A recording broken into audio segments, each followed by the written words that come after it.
Alloh bersin. O'zbekistonda o'yinda sal qiyinroq o'tadi, chunki hamma nimani bizada bo'ladi, ko'p odam ko'rsatadi. O'ylaymanki, yaxshi o'tdi bugungi o'yin. Terma jamoa bosh murabbiy qanday ko'rsatmalar bergandi, aynan himoyachilarga? Akalar zo'r beryapsiz, savollar bor. Javob. Bunaqa narsa aytilmaydi aka. Bu savolga javob berishing zarur. Xo'p, keyingi savol. Bu yoqqa ham o'ting. Nishonlash qanday bo'ladi? 10-da. Qiynayapti. 10-da nishonlash qanday bo'ladi?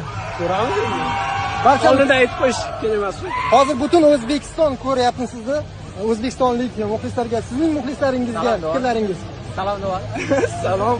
Tabriklaymiz hammani. Ha. Bo'ldi. Bo'ldi. Ha? Hozir yig'lavoradi aka. Tabriklaymiz, zo'r o'yin. Rahmat, rahmat. Abbos, Men keturaymi? turing. Do'stingizni yonida turing. Do'st bo'lsang, Abbos. Xo'p, Abbos, tabriklayman. Juda og'ir o'yin, juda og'ir yo'l bosib o'tildi va yangi tarix yaratilyapti shu haqida. Alhamdulillah. Bu g'alabaga erishdi butun xalqimiz juda ko'pdan beri kutdi.